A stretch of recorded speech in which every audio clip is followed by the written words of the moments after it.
To za kuma mu tafi Ghana inda ambaliya ta yi ɓanna a babban birnin ƙasar wato Accra, amma sai bayan na karanto muku labaran duniya. Ni ne Jabir Mustapha Sambo.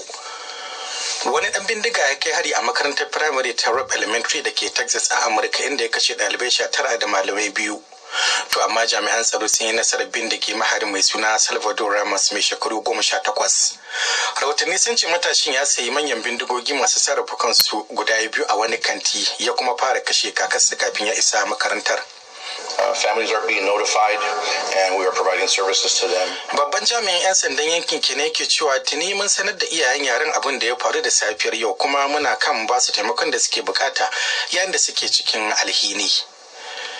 Kan harin na Texas, shugaba Joe Biden ya ce tabbas lokaci ya da za su yi fito na fito da masu rajin mallakar bindiga a Amurka. Biden na jawabi cikin fushi bayan da wani dan bindiga ya kai hari da ya kashe ɗalibai 19 da wasu manya guda 2 a birnin na Texas.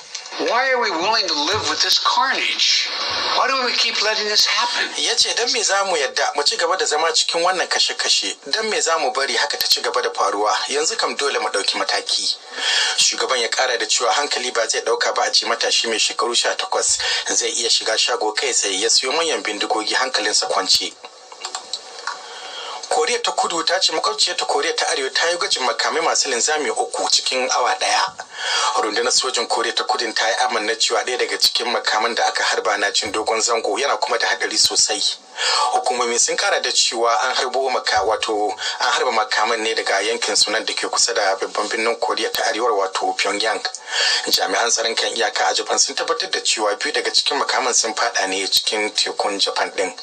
To kuna shi waɗannan labarai ne daga nan sashen Hausa na BBC. An gurfanar da mutumin nan da ake zargi da yankurin kisan tsohon shugaban Amurka George W. Bush a gaban kotu.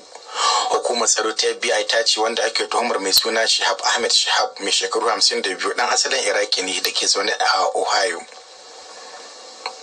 Shihab Ahmed Shihab entered the US in September 2020 Wakilar BBC ta ce Shihab Ahmed Shihab ya shiga Amurka ne a watan Satumban 2020 ta halastacciyar hanya kafin daga bisani ya nemi mafaka siyasa. Jami'an sun ce sun gano yadda ya kitsa gudanar da aika-aikar ne ta hanyar manhajar sata WhatsApp. Sun ce tun a watan Fabrairu yake rara gefe a kusa da gidan George Bush, ya kuma tattauna da wasu masu taimaka masa a wani otal inda ya nemi bindiga da yunifan na jami'an tsaro. An girke dubban sojoji a babban birnin Pakistan wato Islamabad da nufin dakile gagarumar zanga-zangar goyon bayan tsohon Firaminista Imran Khan. Masu wurin na bukata a gudanar da sabon zabe ne. Tun lamura suka fara kazanta a birnin Lahore, inda aka harbe wani dan sanda har lahira yayin wani samamin kama ɗaruruwan 'yan jam'iyyar tsohon firaministan. Imran Khan ya yi rashin nasara ne a ƙuri'ar yanke kauna da aka jefa masa a majalisa watan da ya gabata. To ƙarshen labaran kenan daga nan sashen Hausa na BBC.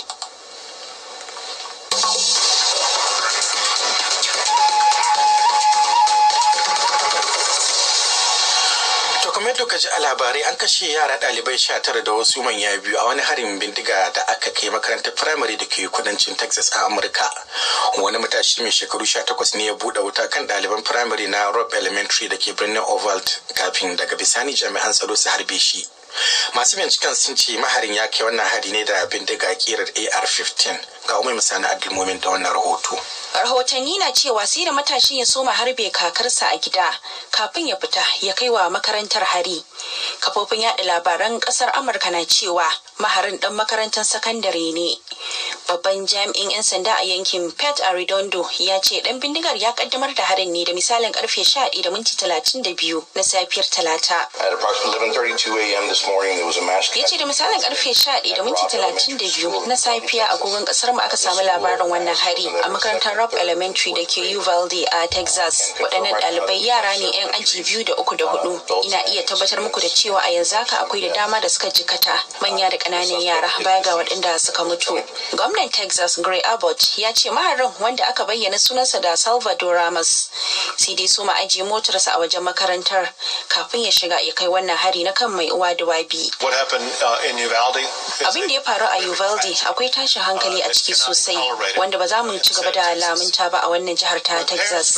Idan iyaye suka ajiye yaransu a makaranta suna sa ran a ba su kulawa har zuwa lokacin da za su dawo ɗaukar su bayan kammala darussa.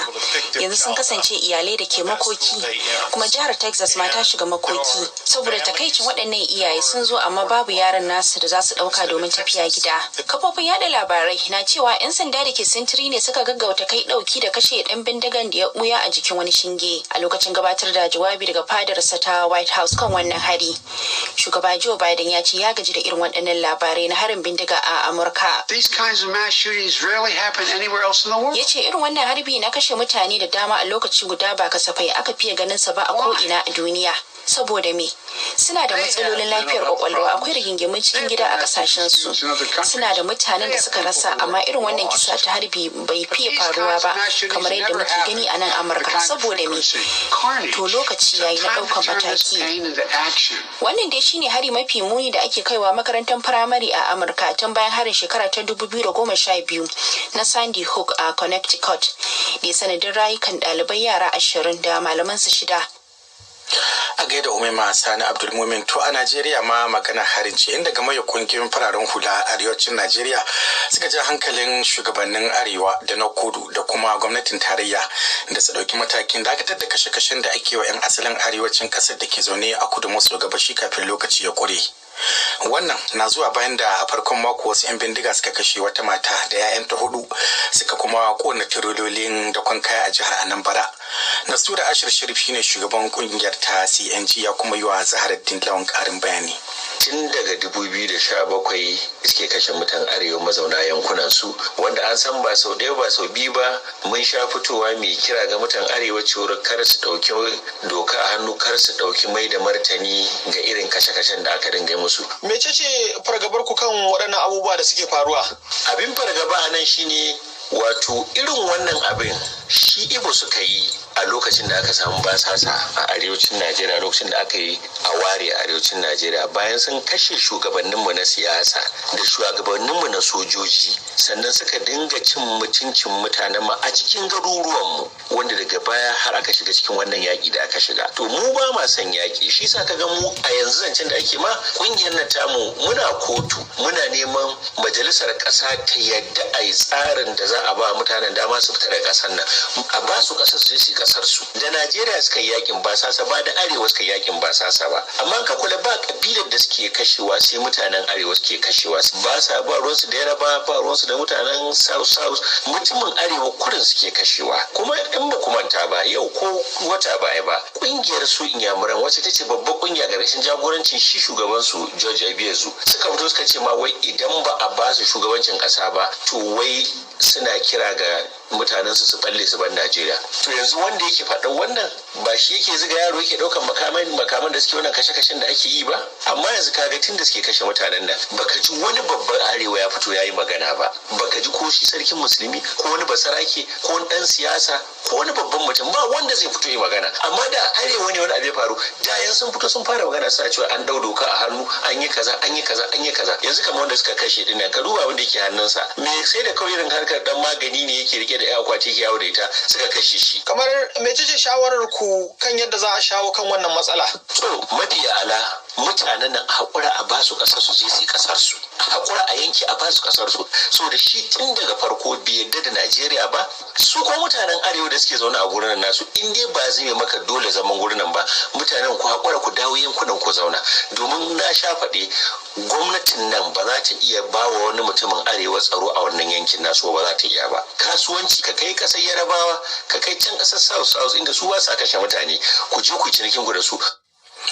Nastura Ashir Sharif shugaban kungiyar CNG a Najeriya. To wannan labari shine babba a shafinmu na intanet a bbchausa.com, za ku iya shiga don samun ƙarin bayani. To har yanzu a arewacin Najeriya a jihar Zamfara, gwamnan jihar Bello Muhammad Matawalle ya amince a sake bude hanyar da ta tashi daga garin Zirmi zuwa Jibiya a jihar Katsina, wadda aka rufe tsawon watanni da dama a sakamakon matsalar tsaro. Wannan hanya dai wato baya ga hada jihohin Zamfara da Katsina da sauran jihohi ta dangana har jamhuriyar Nijar, kuma tana bayar da gagarumar gudunmuwa ta hanyar sufuri da tattalin arziki. Malam Zaliani Babba shine mai ba wa gwamnan shawara kan harkokin watsa labarai, ga kuma karin bayanin da yiwa Abdulsalam Ibrahim Ahmed.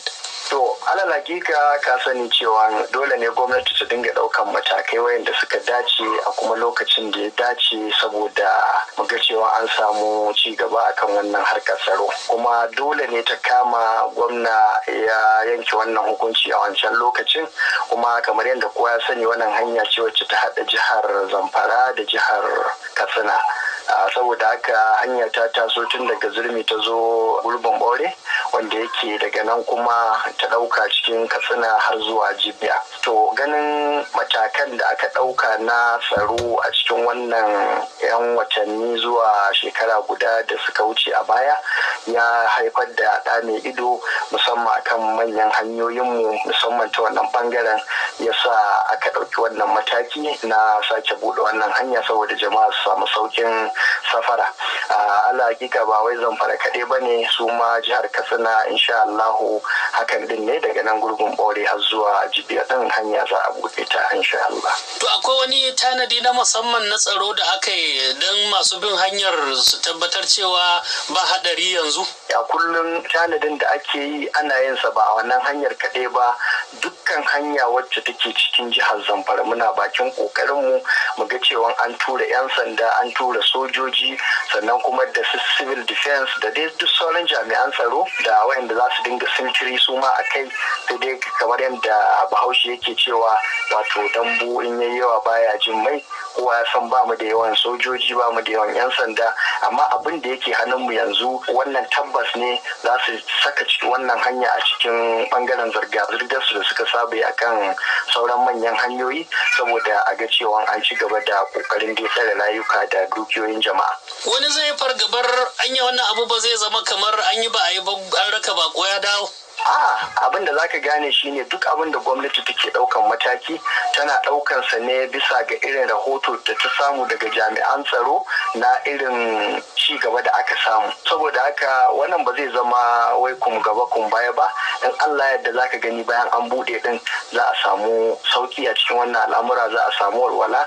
To amma menene muhimmancin ita wannan hanya? Ita wannan hanya muhimmancinta wato ya wuce misali, ba hada Zamfara da Katsina kaɗai te ba. Ku sani cewa wannan hanya ita ce ta haɗa mu har ƙasar Nijar, wanda kuma dukkan safarar tattalin arziki da kasuwanci da ake a tsakani da wannan ƙasa makwabciyar mu ta Nijar ana bito wayannan hanyoyi. Saboda haka wannan hanya ce mai muhimmanci wanda idan har aka samu wani gwargwado na zaman lafiya ya kamata a buɗe ta saboda a ci gaba da wannan haɓaka tattalin arziki din.